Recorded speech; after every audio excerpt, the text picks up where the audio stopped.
The Honorable Chief Justice and Associate Justices of the Supreme Court. The House will come to order. The Senate will come to order.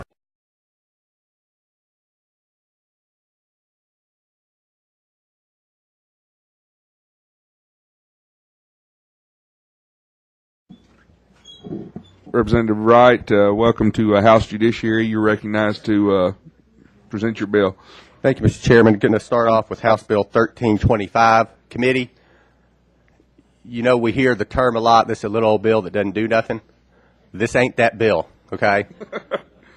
This is a long bill. It's a complicated bill, but I've worked with the Administrative Office of the Courts. I have Andrew Walchuk here with me that can also ask some of your questions.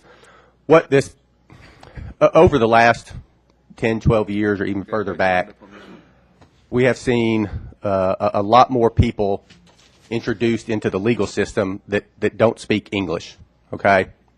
And there are tons of different languages that we now have to deal with. This bill does not cost the state any other money, no additional funds. What this bill does is streamline and codify Arkansas law to get it more in line with federal law and making sure people have access to our court system, whether criminally or civilly, and actually might help save the state a little money because it has provisions in civil cases if somebody does not speak the English language and they have the financial means to pay for an interpreter, that they have to pay for their own interpreter.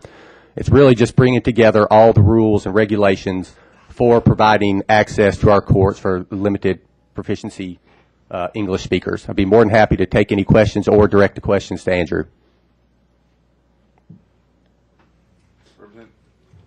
Representative Steele. I tried to get Representative Shepard to ask these questions because I'm tired of asking questions, and I know y'all are tired of hearing them. Well, then don't ask him. Never mind, Mr. Chairman.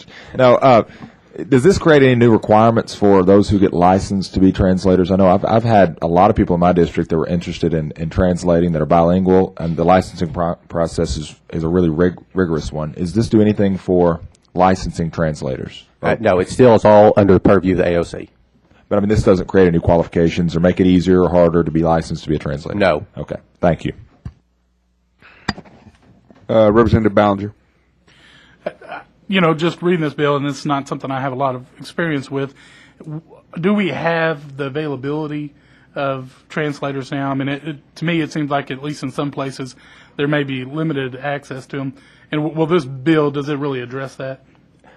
Well, right now, there are so many languages that I've learned about that I didn't realize that we were having to deal with. Is it difficult for us to cover everything? Yes. But this also provides for us being able to go outside of the, Andrew, correct me, to go outside the state to bring in an interpreter if we find one of those languages where we just don't have, to ensure that we can now provide a translator for that person.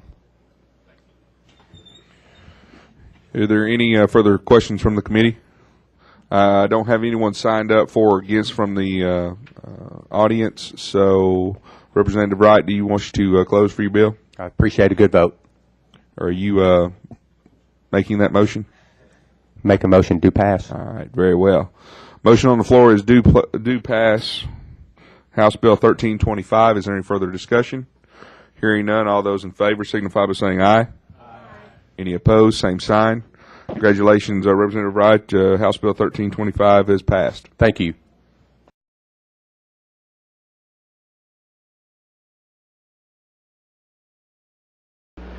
House Bill 1325 by Representative Wright to amend the process for appointment, certification, and regulation of court interpreters. Representative Wright, you're recognized to explain the bill. Thank you, Mr. Speaker. I guess I was just getting a little ahead of myself a while ago. You know, we all like to joke sometimes that it's a little bill that doesn't do nothing. This isn't that bill. This bill, the primary purpose of which is to streamline the existing statute for court interpreters and how they're appointed in court cases, both civil and criminal. It pulls together the civil statute and it pulls together the criminal statute and aligns them. The current statutes that we have in place were drafted and implemented long before the AOC had a court interpreter program. This doesn't add any jobs, doesn't cost the state any money. It all goes through the administrative office of the courts and their budget. As a matter of fact, it might actually save the state some money because these new statutes require, in civil cases, if you require an interpreter in civil cases and you have the means, you have to pay for it, not the state anymore. Be more than happy to take any questions. Representative Hammer, for what purpose? Question, please. You recognize. Just for a little clarification, when you say interpreters, what fields are you incorporating in that phrase, please? Are we talking about deaf, or what are we talking about? I'm sorry, are we including what? Would you define interpreters for me, please? Are you talking about for the benefit of those who are hearing impaired, or in that line? An interpreter is somebody that is certified to interpret a language in court, and that they've gone through the process to be able to interpret, because it's different than translation. You might be able to translate, let's say, Spanish, but that doesn't mean you are certified to interpret, which means basically listening and telling the person at the same time. We're talking about language interpreters, not Correct. Interpreters for those who are deaf or have other impairments. This does include deaf, it includes sign language, limited proficiency, English, sign language. It does include that.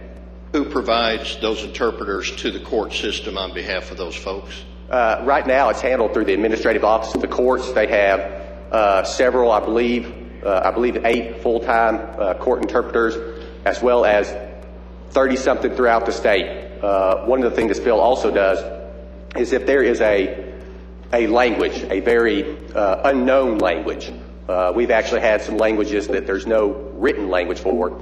It allows us to go outside of our state. Let's say there may be somebody that can interpret in Oklahoma. This now allows us to bring that interpreter from Oklahoma, which will save the state time and money.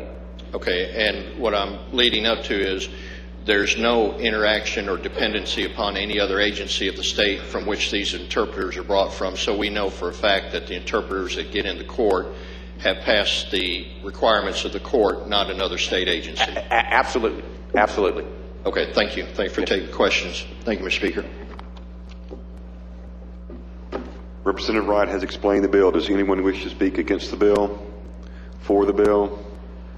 If not, the question before the House, passage of House Bill 1325. Prepare the machine, Mr. Clerk.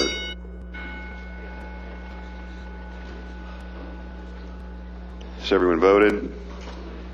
Has everyone voted? Cast with the ballots of 96 yeas, 0 nays, and 0 present.